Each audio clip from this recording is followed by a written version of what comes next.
फिर उसके बाद आपने आप मुझे जो बता रहे थे कि आप टेनिस भी खेलते थे साथ। जी हाँ, मुझे एस्मा की बीमारी थी। अच्छा अच्छा। तो मेरी अम्मी डॉक्टर के पास ले जाते थे तो मुझे कोर्टिसोन इंजेक्शन लगाते थे डॉक्टर साहब। जी तो एक दिन मेरा कुछ ज्यादा हो गया तो उन्होंने कहा नहीं, अब हम कोर्टिसोन इंजेक्शन नहीं देंगे इनको, जी। अब इनको कहो या स्विमिंग करें या टेनिस खेलें। इनकी लंग्स की बीमारी है, लंग्स इसके एक्सरसाइज चाहिए। तो फिर मैंने टेनिस शुरू किया।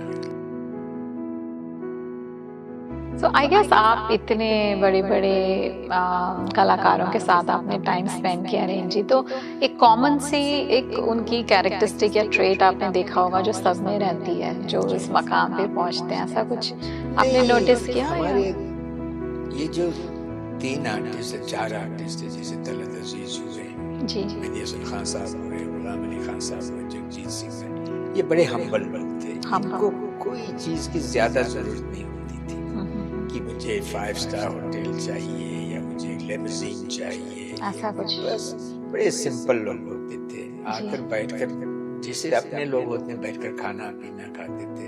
रहीम जी, आपसे मैं पूछना चाहूंगी कि आपका, जैसे बहुत मुश्किल है ये सवाल, आई गेस आप बहुत लोगों की आप गजलें गाते हैं, पर आपका कोई एक फेवरेट होगा जो आपको बहुत पसंद होगा? ऐ जाने फराज़ब के नए साल में तू भी, ऐ जाने फराज, ऐ जाने फराज़ब के नए साल में तू भी, फुर्सत हो तो एक दोस्त पुराने के लिए आ, फुर्सत हो तो एक दोस्त पुराने के लिए आ, रंजिश ही सही।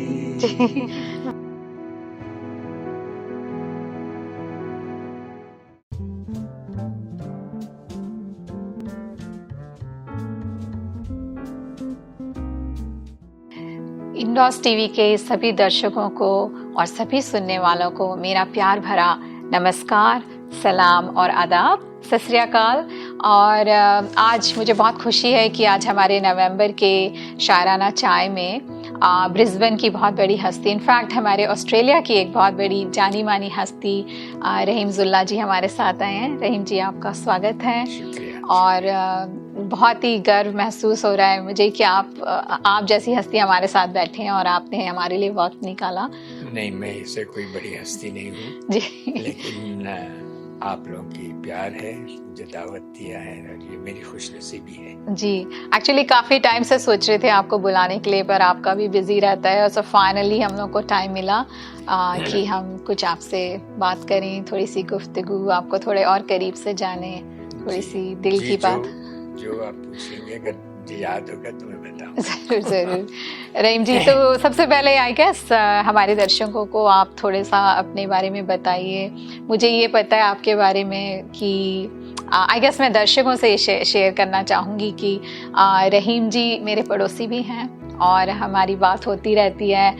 मेरे पास इतना वक्त नहीं रहता, पर मैं और आपके पास आना चाहती हूँ और टाइम आपके साथ स्पेंड करना चाहती हूँ। पर रहीम जी के साथ लाइक जगजीत सिंह हैं, पिनाज मसानी हैं, मेहदी हसन, ऐसे बड़े बड़े, गुलाम अली, बड़े बड़े शायर उनके साथ रुक चुके हैं आपके घर में आके, संगीतकारों के साथ। एंड रहीम जी बहुत अच्छे अच्छे किस्से कहानियाँ सुनाते हैं, तो ऑलवेज उनके साथ जो एक मेरा टाइम स्पेंड होता है, हम लोग के बहुत कॉमन इंटरेस्ट हैं, बहुत सारी बातें सुनने को मिलती हैं, सीखने को मिलता है।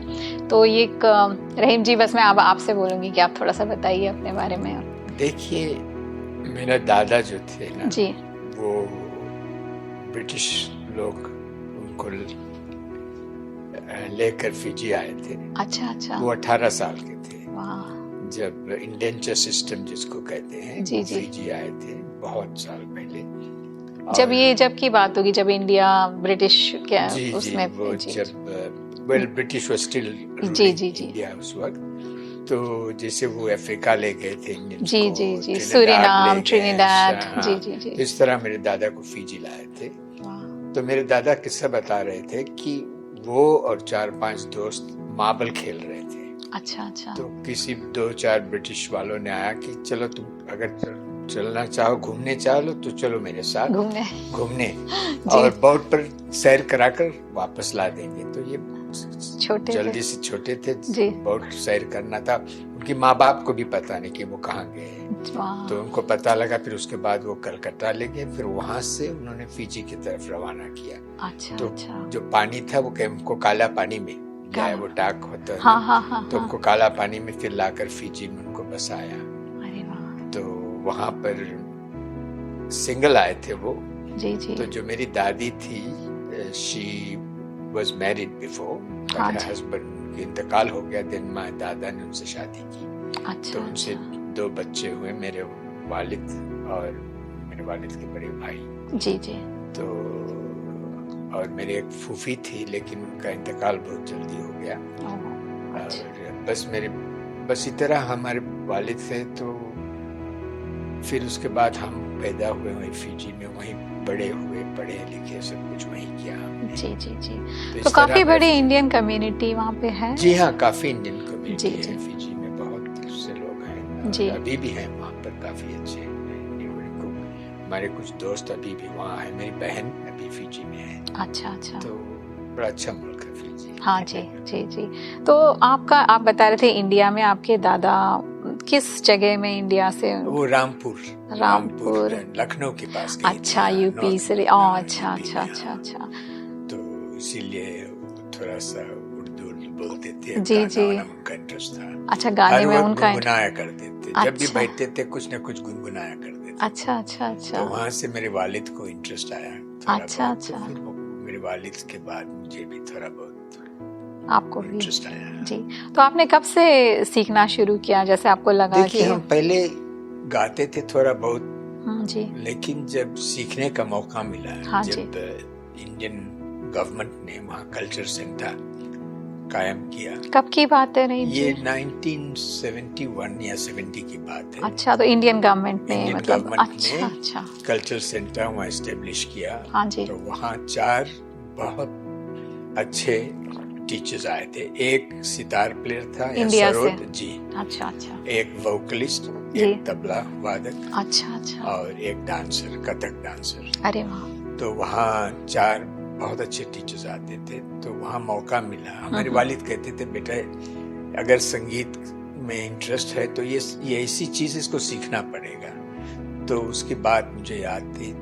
तो मैंने वहाँ कल्चर सेंटर में रजिस्टर किया, तो वहाँ सीखना शुरू किया। आपकी उम्र कितनी होगी? मैं about 26। Wow, so it's quite young and also yeah, काफी। तो मेरे पहला गुरु थे एक डॉक्टर पाटकर कर Maharashtrian. He was a senior lecturer at Banaras Hindu university. तो he came to Fiji, तो उनसे मैंने सीखना शुरू किया। अच्छा अच्छा। फिर उसके बाद एक बंगाली साहब आए थे, डॉक्टर चटर्जी। अच्छा जी। वहाँ एक टीचर 3 या 4 साल ठहरते थे। तो फिर उसके बाद एक लेडी आई थी, मीनाक्षी विश्वास। तो इन तीनों से मैंने आपने सीखने की कोशिश की। तो कितने साल आपने सीखा? नहीं जी, जैसे तो कम से कम 12 साल तो फिजी में आपने सीखा। हमारे मिसेस विश्वास और डॉक्टर चटर्जी बड़े अच्छे थे। उन्होंने शायद मुझ में कुछ देखा होगा। तो वो कहते थे, क्योंकि कल्चर सेंटर में सिर्फ हफ्ते में एक बार 1 घंटे की क्लास होती थी। अच्छा। तो उन्होंने कहा 1 घंटे में तो कुछ नहीं होता है। तो मुझे उन्होंने अपने घर पर बुलाकर सिखाया। 5 बजे सुबह। वाह। मुझे वहाँ हाजिरी देना था। 5 मिनट पास हो गया तो मैं डॉक्टर चटर्जी मुझे वापस कर देते। अरे वाह। एक दिन मैं देर से गया, उन्होंने मुझे बल क्या कह के कि चले जा, कुछ नहीं आएगा तुमको, क्या सोचते हो अपने आप का। मुझे 5 बजे जगा कर तुम 8 बजे आते हो जी। मैंने कहा बारिश हो रही थी कि ये क्या बारिश है, संगीत सीखने के लिए बारिश देखना पड़ता है जी। तो ऐसी बड़े कुछ अच्छे वाकयात हैं जो मुझ पर बीती है। जी जी, नहीं बहुत ही मतलब ये बहुत इंटरेस्टिंग बात भी है और इंडियन गवर्नमेंट की भी अच्छी बात है कि उन्होंने वहाँ पे कल्चरल सेंटर खोला फिजी में। अगर वो नहीं होते तो आज हम इस दर्जे पे नहीं पहुँच पाते। जी देखिए, तो पता ही नहीं था कि संगीत क्या होती है। गई। अभी भी होगा वो कल्चर? नहीं, वहाँ बंद हो गई। बंद हो गया? अच्छा। कल्चर सेंटर बंद हो गए, कुछ पॉलिटिकल डिसेबिलिटी थी। अच्छा। चेंजेस हुए हैं तो जी, कल्चर जी, सेंटर बंद हो गया। अच्छा। फिर उसके बाद आप मुझे जो बता रहे थे कि आप टेनिस भी खेलते थे सर? जी हाँ, मुझे एस्मा की बीमारी थी। अच्छा। तो मेरी अम्मी डॉक्टर के पास ले जाते थे तो मुझे कोर्टिसोन इंजेक्शन लगाते थे डॉक्टर साहब जी। तो एक दिन मेरा कुछ ज्यादा हो गया तो उन्होंने कहा नहीं, अब हम कोर्टिसोन इंजेक्शन नहीं देंगे इनको। जी। अब इनको कहो या स्विमिंग करें या टेनिस खेलें। इनकी अच्छा। लंग्स की बीमारी है, लंग्स इसके एक्सरसाइज चाहिए। तो फिर मैंने टेनिस शुरू किया। अच्छा। तो टेनिस में मैंने बहुत इंटरेस्ट से किया और मेरे एक बड़े अच्छे दोस्त ऑस्ट्रेलियन थे, डेव कॉलिंस, उन्होंने मुझे कोचिंग शुरू की। अच्छा।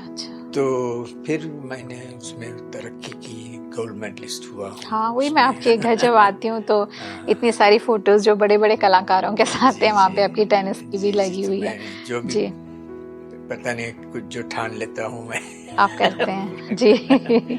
तो रहीम जी, थोड़ा सा आप शेयर करें, जो इतने बड़े बड़े गायक और संगीतकार आपके साथ रहे हैं, जगजीत सिंह हो गए, गुलाम, मतलब इतने बड़े बड़े उस्ताद, कैसा आपको कोई ऐसा वाकया हमारे साथ शेयर करना चाहेंगे या कुछ बताना चाहेंगे? बहुत से वाकयात हैं, क्या बताऊं।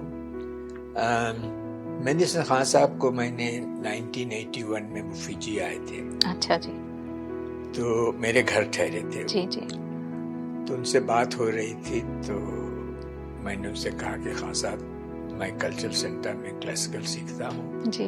और कुछ गजलों की तालीम मुझे चाहिए। तो उन्होंने कहा हाँ, अगर क्लासिकल सीखते हो तभी मैं सिखाऊंगा। अच्छा। बगैर क्लासिकल के कुछ नहीं होगा। अच्छा।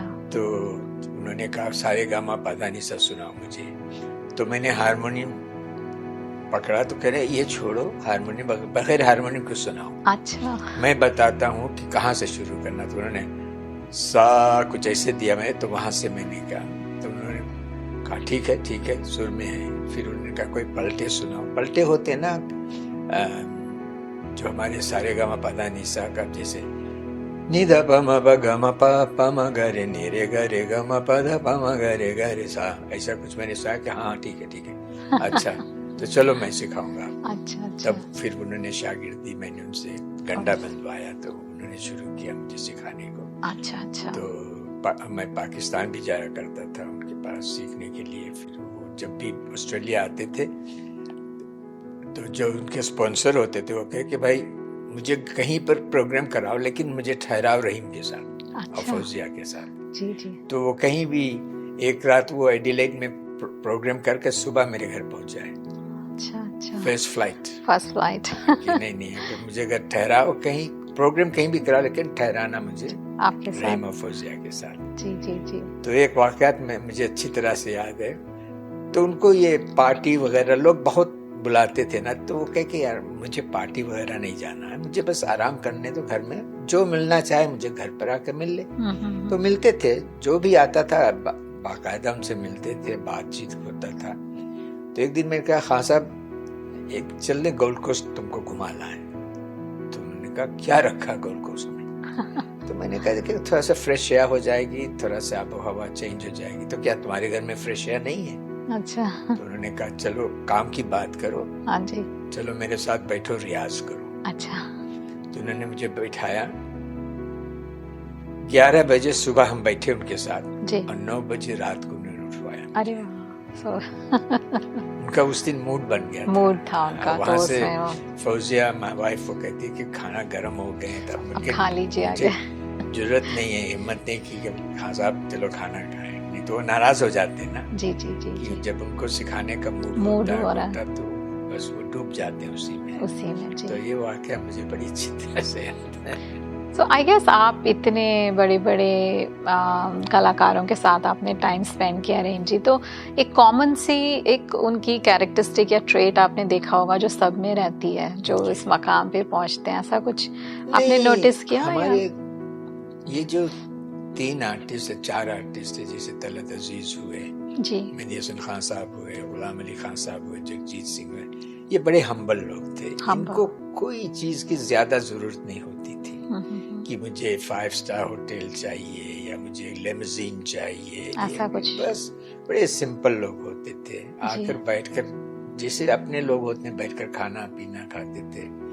जगजीत सिंह से मैंने कहा कोई अच्छी गजल सुना दो, सिखा दो मुझे। तो मैंने कहा गजल नहीं सीखो, क्लासिकल सीखो। गजल गाना अगर संगीत करना तो क्लासिकल सीखो, बगैर क्लासिकल के कुछ नहीं आपको होगा। तो उन्होंने मुझे कुछ एक्सरसाइजेस बताए, तो उनके साथ बैठकर मैंने रियाज भी किया है। गुलाम अली साहब के भी साथ यही है, उन्होंने तो लिखकर मुझे इतने क्लासिकल चीजें दी कि ये करो सब कुछ आ जाएगा। तो इसीलिए मेरा रुझाव बहुत क्लासिकल की तरफ गया। फिर आप इंडिया भी गए थे, है ना? वहाँ पे भी आपने इंडिया पाकिस्तान सब जगह? इंडिया नहीं, पाकिस्तान में कुछ सीखने जाता था, लेकिन ऐसा प्रोग्राम मैंने वहाँ किया। इस साल जाना था लेकिन ये कोविड की वजह से नहीं जा सका। जी जी। लेकिन दिल्ली में तो मैंने बहुत प्रोग्राम किए on invitation of habitat international centre है दिल्ली इंटरनेशनल, तो वहाँ काफी प्रोग्राम आपने किए हैं। जी जी जी।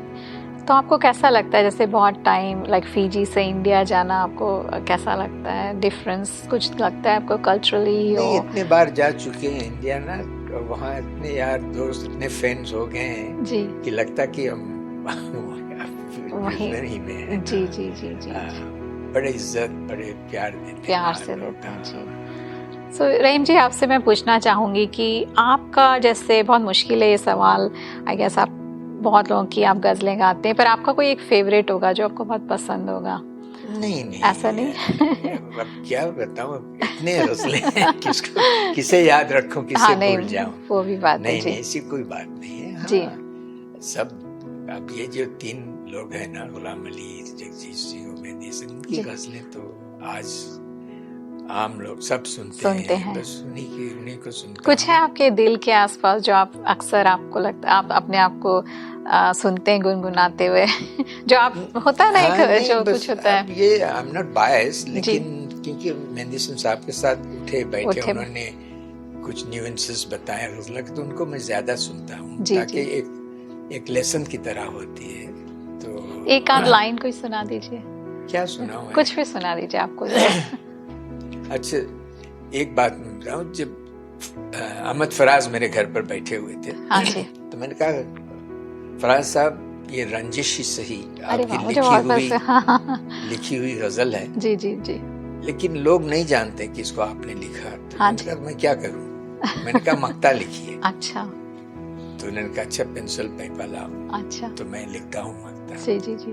तो उन्होंने लिखा, ऐ जाने फराज़ब के नए साल में तू भी, ऐ जाने फराज़, ऐ जाने फराज़ब के नए साल में तू भी, फुर्सत हो तो एक दोस्त पुराने के लिए आ, फुर्सत हो तो एक दोस्त पुराने के लिए आ,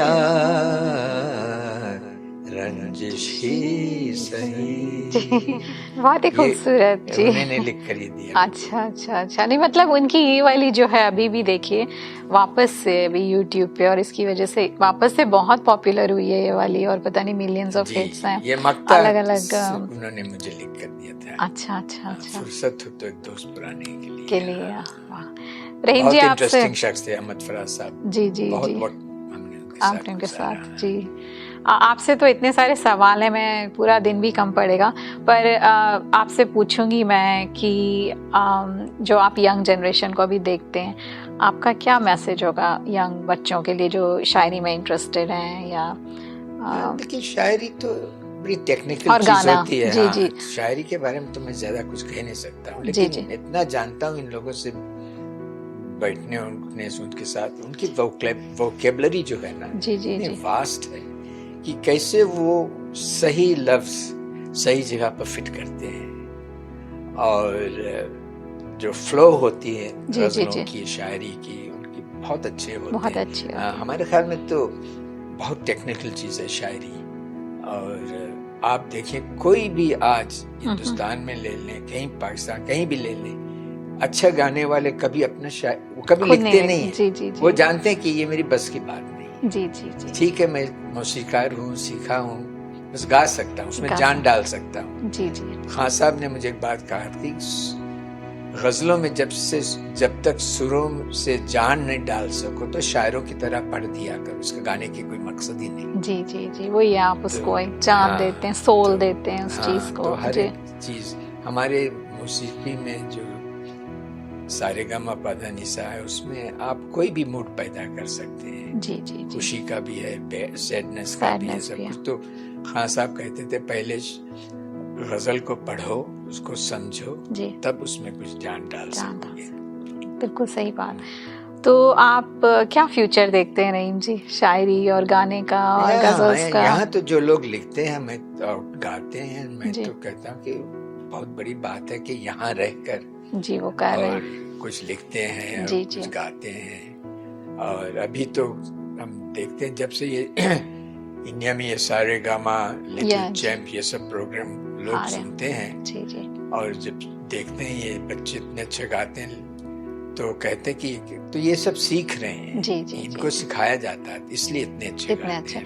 नहीं, वही बात है, जैसे आपके पास भी पूरे ऑस्ट्रेलिया से लोग आते हैं, डिफरेंट एज ग्रुप्स, जैसा आप बता रहे थे, बच्चों से लेके इवन एक अफगानी बच्चा भी आता है आपके पास। नहीं, 2-3 अफगानी बच्चे, 3 अफगानी बच्चे हैं। तो बंगाली लड़की है, कुछ अफगानी लड़कियां हैं मेरे पास, और इंडिया के लोग हैं। हाँ, तो कुछ तो होप है, चलिए आगे बढ़ेगा कल। नहीं, उनके माँ बाप को भी अब ये महसूस हुआ कि अगर उनके पास ये टैलेंट है, जी, जी, तो क्यों ना बढ़ाया जाए, तो विच इज वेरी गुड। जी। कभी कभी कहते हैं लोग कि मेरे बेटे की, अब बच्चे की टैलेंट से गाते हैं वो। जी, जी। तो मैंने दिल्ली यूनिवर्सिटी में हमारे खान साहब थे, गुलाम सादिक खान, मैंने उनसे पूछा ये सवाल कि लोग ऐसे कहते हैं, तो आपका क्या ख्याल है? जी। उन्होंने कहा, अब देखिए, सोना चांदी जो भी आप ले लें, जो स्टोन्स हैं, ये मिट्टी में होते हैं। जी, जी। ठीक है, सोना भी है, डायमंड है, सब कुछ है, लेकिन जब तक उसको पॉलिश नहीं किया जाए, उसको तराशा नहीं जाए, बिल्कुल सही बात, तो बस वहीं रह जाएंगे।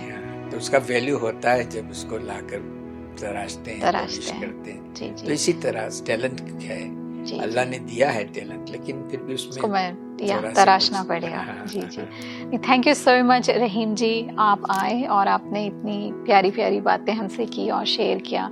हमारी यही उम्मीद है कि आप इसी तरीके से हमारी ज़िंदगी को और रिच बनाते रहिए। और ये जी, आपने मुझे दावत दी, आपका बहुत शुक्रिया, और इंडोज टीवी के शुक्रिया। Thank you. और ये मेरी बड़ी खुशमती है कि आज आपसे मुलाकात हुई। Thank you Rahim ji. Thank you दर्शकों, बस आपसे फिर अगले महीने फिर मुलाकात होगी, और आप अपनी ज़िंदगी को एंजॉय कीजिए और हमेशा मुस्कुराते रहिए, गुनगुनाते रहिए।